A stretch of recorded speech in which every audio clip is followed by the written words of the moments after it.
রাষ্ট্রপতি ভবন থেকে সংসদের উদ্দেশ্যে রওনা দিলেন রাষ্ট্রপতি দ্রৌপদী মুর্মু। সরকার গঠনের পর প্রথম সংসদ অধিবেশন। বৃহস্পতিবার 27 জুন সংসদের যৌথ অধিবেশনে বক্তব্য রাখবেন রাষ্ট্রপতি দ্রৌপদী মুর্মু। সেই জন্যই সংসদে পৌঁছলেন তিনি। তাকে স্বাগত জানান প্রধানমন্ত্রী নরেন্দ্র মোদী। উপস্থিত ছিলেন উপরাষ্ট্রপতি জগদীপ ধনকর এবং সদ্য নির্বাচিত লোকসভার স্পিকার ওম বিড়লা। রাষ্ট্রপতিকে দেওয়া হলো গার্ড অফ অনার। আজ ধন্যবাদ প্রস্তাবে বক্তব্য রাখবেন তিনি। উপস্থিত রয়েছেন শাসক ও বিরোধী দলের সকল সাংসদরা। कारवा आगे की तरफ धीरे धीरे बढ़ता हुआ। जयपुर स्तंभ फिलहाल हम देख रहे थे इन तस्वीरों में भी, और खासतौर से अगर बात की जाए राष्ट्रपति के जो अंगरक्षक हैं, जो कि भारतीय सेना की सबसे पुरानी रेजिमेंट, और ये अपने आप में बेहद सुंदर तस्वीर हमारे सामने राष्ट्रपति भवन की। जी हाँ, पारंपरिक राजदंड सेंगोल की अगुवाई में निचले सदन के कक्ष तक बढ़ती हुई राष्ट्रपति द्रौपदी मुर्मू, साथ में उपराष्ट्रपति जगदीप धनखड़, लोकसभा अध्यक्ष ओम बिरला, प्रधानमंत्री नरेंद्र मोदी, दोनों सदनों के महासचिव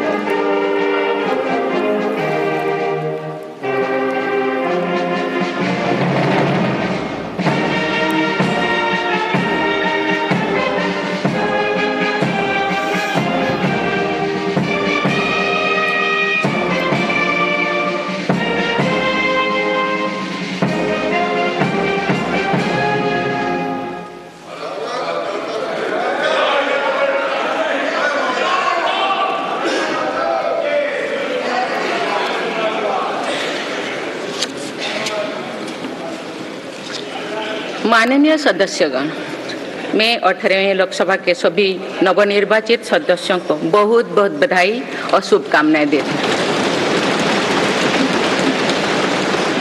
आप सभी यहाँ देश के मतदाताओं का विश्वास जीतकर आए हैं। देश सेवा और जन सेवा का ये सौभाग्य बहुत कम लोगों को मिलता है। मुझे पूरा विश्वास है आप राष्ट्र प्रथम की भावना के साथ अपना दायित्व निभाएंगे, 140 करोड़ देशवासियों की आकांक्षाओं की पूर्ति का माध्यम बनेंगे। मैं श्री ओम बिरला जी को लोकसभा के अध्यक्ष की गौरवपूर्ण भूमिका के निर्वहन के लिए शुभकामनाएं देती हूँ। उनके पास सार्वजनिक जीवन का बहुत व्यापक अनुभव है।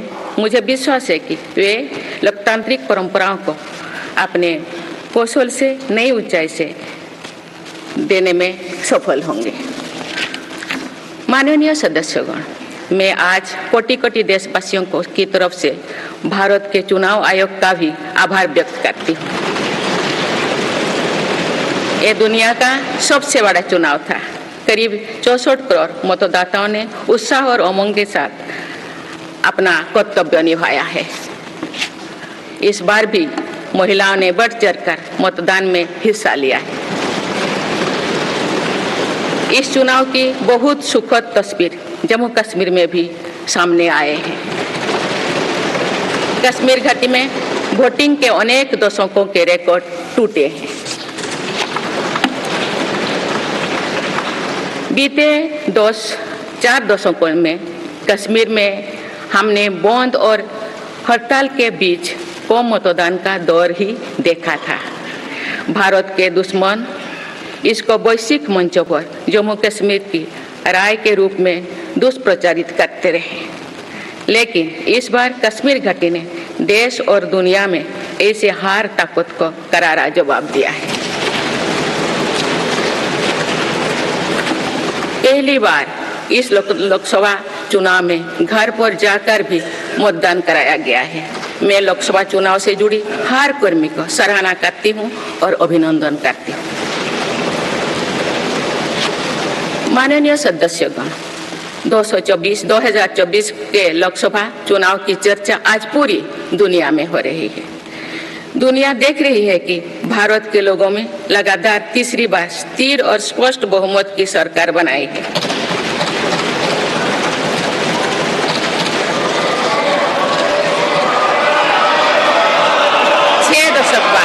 ऐसा हुआ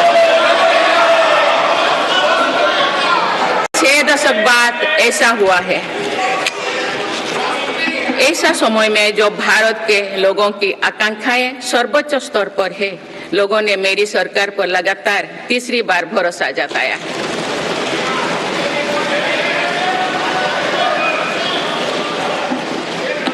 भारत के लोगों को ये पूर्ण विश्वास है कि उनकी आकांक्षाएं सिर्फ मेरी सरकार ही पूरा कर सकती है।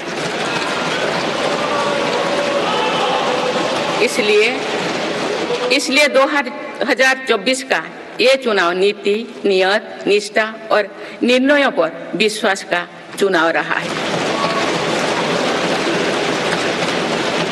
मजबूत और निर्णायक सरकार में विश्वास, सुशासन, स्थिरता और निरंतरता में विश्वास, ईमानदारी और कड़ी मेहनत में विश्वास, सुरक्षा और समृद्धि में विश्वास, सरकार की गारंटी और डिलीवरी पर विश्वास, विकसित भारत के संकल्प में विश्वास। मेरी सरकार ने 10 वर्षों से सेवा और सुशासन का जो मिशन जनाया है, ये उस पर मुहर है। ये जनादेश है कि भारत की विकसित बनाने का काम बिना रुके चलता रहे और भारत अपने लक्ष्यों की प्राप्ति करते रहे।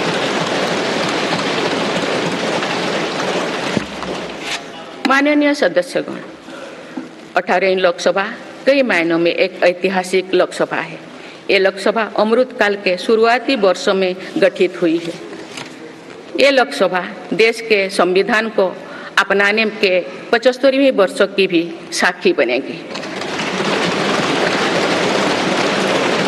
मुझे विश्वास है कि इस लोकसभा में जन कल्याण के फसलों का नवीन अध्याय लिखा जाएगा। आगामी सत्र में मेरी सरकार अपने इस कार्यकाल का पहला बजट पेश करने जा रही है। ये बजट सरकार की दूरगामी नीतियों और फ्यूचरिस्टिक विजन का एक प्रभावी दस्तावेज होगा। इस बजट में बड़े आर्थिक और सामाजिक निर्णयों के साथ ही अनेक ऐतिहासिक कदम भी देखने को मिलेंगे। भारत के तेज विकास की जन आकांक्षाओं का पूरा करने के लिए रिफॉर्म्स की गति अब और तेज की जाएगी। मेरी सरकार का मत है कि दुनिया भर में निवेशकों को आकर्षित करने के लिए राज्यों में स्वस्थ स्पर्धा हो। यही कॉम्पिटिटिव कोऑपरेटिव फेडरलिज्म की सच्ची स्पिरिट है। राज्यों के विकास से देश का विकास, इसी भावना के साथ हम आगे बढ़ते रहेंगे। माननीय सदस्यगण, रिफॉर्म, परफॉर्म और ट्रांसफॉर्म के संकल्प ने आज भारत को दुनिया की सबसे तेजी से बढ़ने वाली अर्थव्यवस्था बना दिया है। 10 साल में भारत 11वें नंबर की अर्थव्यवस्था से ऊपर उठकर 5वें नंबर पर पहुंचा है। साल 2021 से लेकर साल 2024 के बीच भारत में औसतन 8% की रफ्तार से विकास किया है और ये ग्रोथ सामान्य समय में नहीं हुई है। बीती वर्षों में हमने 100 साल की सबसे बड़ी आपात देखी। वैश्विक महामारी के कालखंड और विश्व के अलग अलग कोने में चल रही संघर्षों के बावजूद भारत ने ये विकास दर हासिल की है। ये बीते 10 साल के रिफॉर्म्स और राष्ट्रहित में के लिए किए गए फैसला के कारण संभव है। आज भारत अकेले ही दुनिया की ग्रोथ में 15% का योगदान दे रही है। अब मेरी सरकार भारत को विश्व की 3रे नंबर की इकोनॉमी बनाने में जुटी हुई है। इस लक्ष्य की प्राप्ति विकसित भारत की नींव को भी मजबूत करने में के काम करेगी। माननीय सदस्यगण, मेरी सरकार अर्थव्यवस्था के तीनों स्तंभों मैन्युफैक्चरिंग, सर्विसेज और एग्रीकल्चर को बराबर महत्व दे रही है। PLI स्कीम्स और ईज ऑफ डूइंग बिजनेस से बड़े पैमाने पर निवेश और रोजगार के अवसर बढ़ रही है। पारंपरिक सेक्टर्स के साथ साथ सनराइज सेक्टर्स को भी मिशन मोड पर बढ़ावा दिया जा रहा है। चाहे सेमीकंडक्टर हो या सोलर हो, चाहे इलेक्ट्रिक व्हीकल हो या इलेक्ट्रॉनिक्स गुड्स हो, चाहे ग्रीन हाइड्रोजन हो या बैटरीज हो, चाहे एयरक्राफ्ट कैरियर्स हो या फाइटर जेट्स हो, भारत इन सब सेक्टर्स में अपना विस्तार कर रहा है।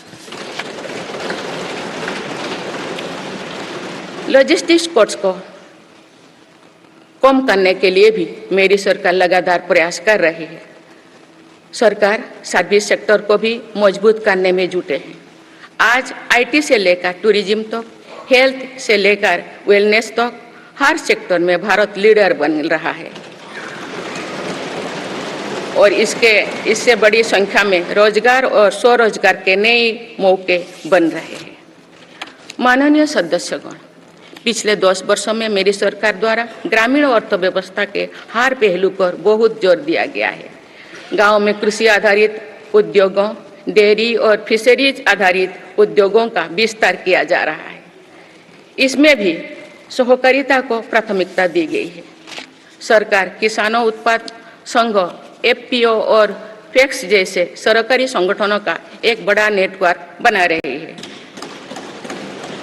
छोटे किसानों की बड़ी समस्या भंडारण से जुड़े होती है, इसलिए मेरी सरकार ने सहकारिता क्षेत्र में दुनिया की सबसे बड़ी भंडारण योजना पर काम शुरू कर चुकी है।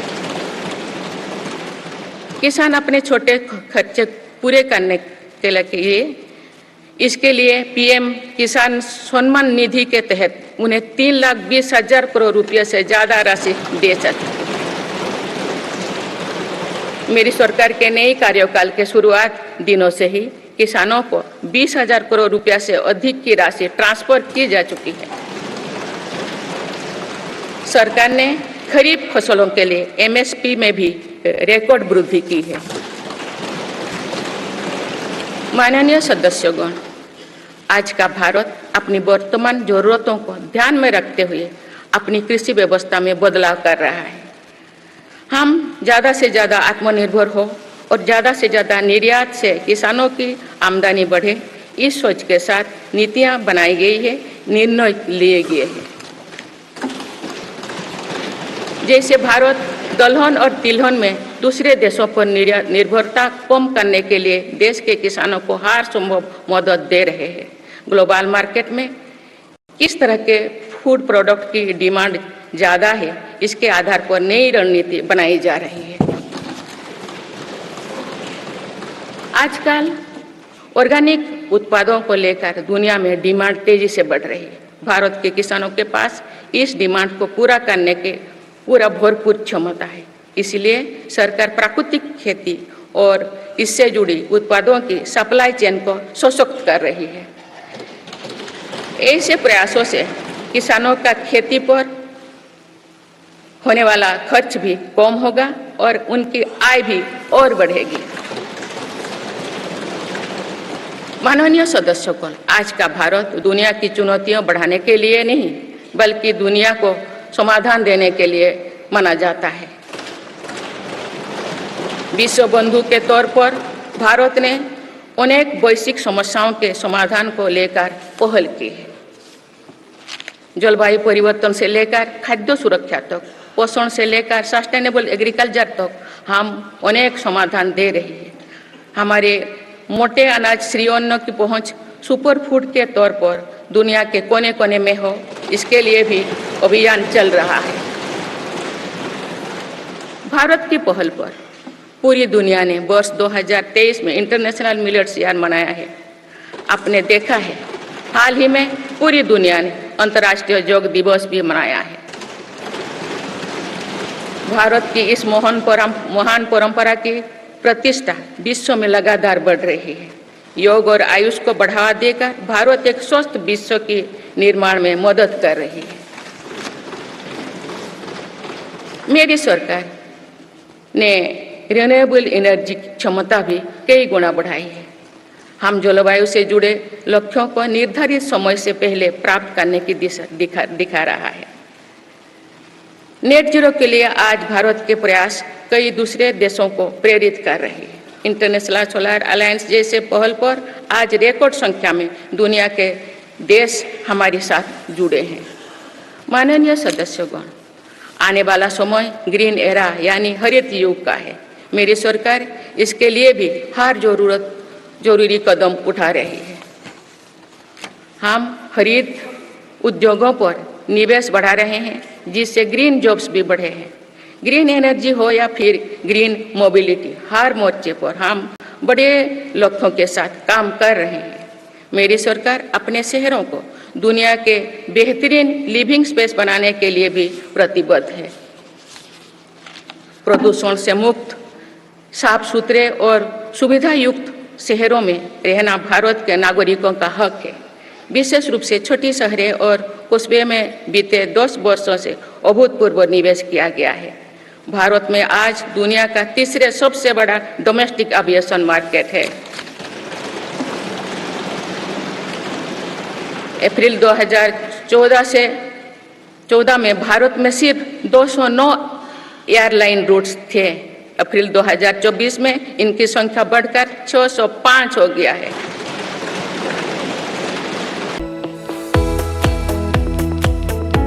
আপনারা দেখছেন ইউএন লাইভ, বাংলা খবরের শেষ কথা।